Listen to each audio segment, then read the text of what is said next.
Ils ont recours aux instruments mêmes décrits par Ptolémée. Armilles, cadrans, règles, gnomons, dioptres, sphères armillaires. Ils ont l'avantage sur Ptolémée de pouvoir mobiliser sur injonction califale des dizaines voire des centaines de chercheurs pendant des semaines, des mois entiers, pour comparer leurs observations sur un très vaste territoire. C'est ainsi que plusieurs siècles avant Tycho Brahe, astronome européen de la Renaissance, les Arabes mettent au point des sextants géants, capables de mesurer la hauteur du Soleil sur l'horizon ou bien sa distance au zénith. Nous pouvons voir un exemple encore debout des sextants arabes dans l'observatoire de Samarcande, construit plus tard selon le même modèle. Il est constitué d'un quart de cercle d'un diamètre de 40 mètres. Ce quart de cercle est situé dans une construction fermée, percée d'un trou où passent les rayons du soleil. Il est composé d'une double rampe de cuivre, graduée de plusieurs dizaines de mètres de long. L'espace entre chaque graduation, soit 35 cm, correspond à 1 degré.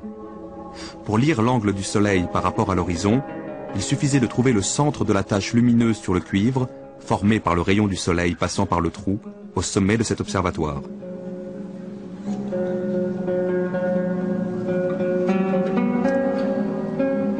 La science des astres commande des questions d'ordre religieux aussi bien que pratique. L'heure des prières, la direction locale de la Mecque, l'apparition du croissant lunaire indiquant le début du mois de jeûne de Ramadan, mais aussi l'orientation en mer, le calcul de la position d'un lieu. On voit apparaître en Égypte au XIIIe siècle de nouvelles fonctions telles que celle du Muwaqit, astronome chargé de réglementer les heures des prières, ainsi que celle du Mikati, chargé au sens large de la mesure du temps, sans lien direct avec une institution religieuse. Mais l'astronomie continue de se poser aussi des problèmes purement théoriques. La question pratique posée est immédiatement dépassée et qu'on a des études théoriques immédiatement qui n'ont plus aucune application pratique, qui sont simplement par un jeu de recherche. Et par exemple, Thabit Nkora, il prend toutes les orientations possibles de plans. Et il se demande comment arriver à calculer les lignes d'heure sur ces plans, et il fait une étude exhaustive là-dessus. Ça n'a aucun intérêt du point de vue pratique. Quelqu'un qui lui a dit, écoute, moi ce que je veux savoir, c'est où sera l'heure de la prière. Il dit, oh, écoute, tu te débrouilles. C'est-à-dire qu'en gros, on a un traité de gnomonique, qui est un traité qui n'a plus aucun intérêt pratique, qui n'a plus que l'intérêt de la recherche. La recherche théorique progresse donc en même temps que s'accroît la durée et l'échelle des observations. Le problème de la visibilité du croissant lunaire le soir du 29e ou du 30e jour va provoquer un sérieux ébranlement dans la perfection du modèle de Ptolémée. C'est le problème le plus compliqué de l'astronomie ancienne, car un nombre incroyable de paramètres rentre en jeu. En suivant à la lettre le modèle de Ptolémée, on devrait observer une variation du diamètre de la Lune. Or, bien sûr, les Arabes savaient à l'époque que c'était faux grâce à leurs observations. En étudiant cette question, les Arabes s'aperçoivent donc que le modèle de Ptolémée ne marche pas.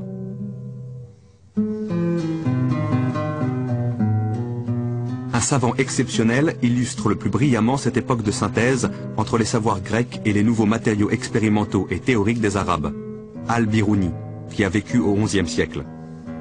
Maîtrisant le persan, l'arabe et le sanskrit, il est l'auteur de 180 ouvrages, dont 35 en astronomie pure. Dans son Kanum al-Mazoudi, il réunit dans le cadre théorique fixé par Ptolémée toutes les données grecques, persanes, indiennes et arabes connues qu'il ordonne, mathématise et reformule. Mais alors, dans un autre coin, ça c'était le Caire, autour du première moitié du XIe siècle, vous avez Ibn Haytham, qui est mort après 1040 à peu près. Hein, bon.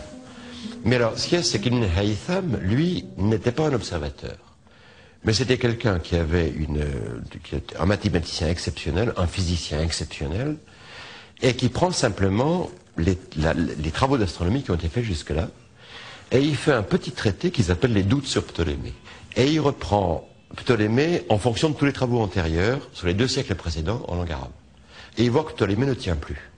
Et effectivement, il donne toutes les incohérences de cette géométrie de l'univers de chez Ptolémée, parce qu'il montre que tout ce système de cercles était incohérent, parce qu'étant donné les mouvements qui doivent exister dans le ciel, on ne peut pas arriver à inclure dans des corps concrets les mouvements imaginés par Ptolémée.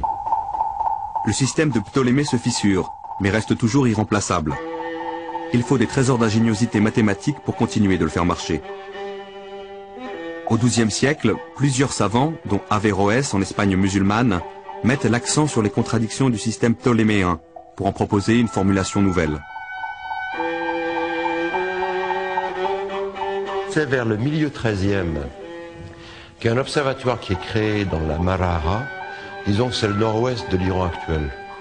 Et c'est un observatoire qui a été créé explicitement pour arriver à trouver des modèles géométriques qui étaient autres. Alors, ce qui est, c'est que c'est Nasir ad-Din Tousi, qui lui est mort en 1274, c'était le maître d'œuvre de l'observatoire. Alors, il fait un premier traité qu'il appellera Mémoire d'astronomie, et qui est un peu dans le même genre. Mais là où il a quelque chose de capital, c'est qu'il propose déjà un premier modèle qui n'est plus ptoléméen. Al-Tousi reprend une critique du système ptoléméen déjà formulée par Ibn al-Haytham.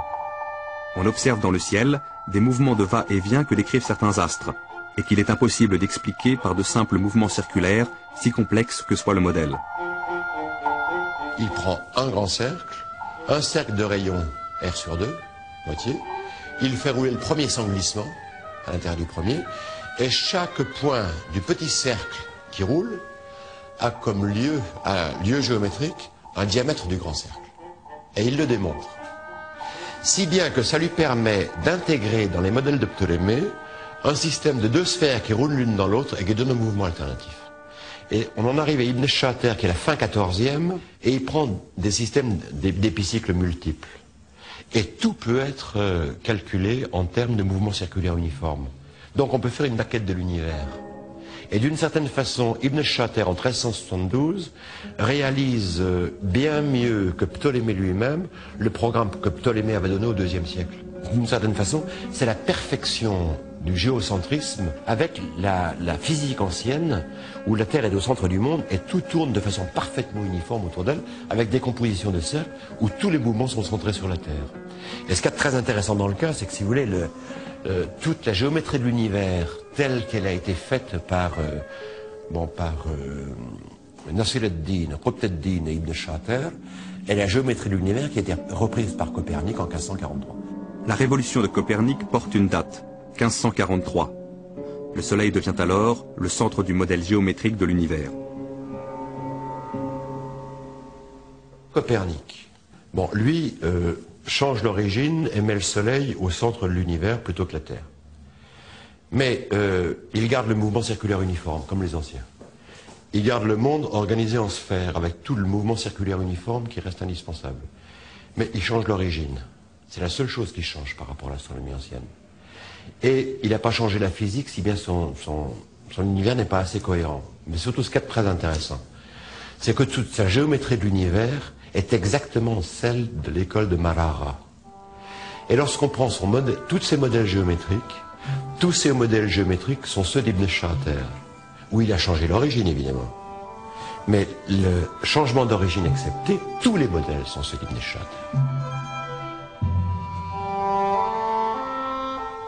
Grâce à des mathématiques nouvelles dépassant l'héritage grec, les Arabes ont innové en portant Ptolémée jusqu'au plus haut point de contradiction avec lui-même.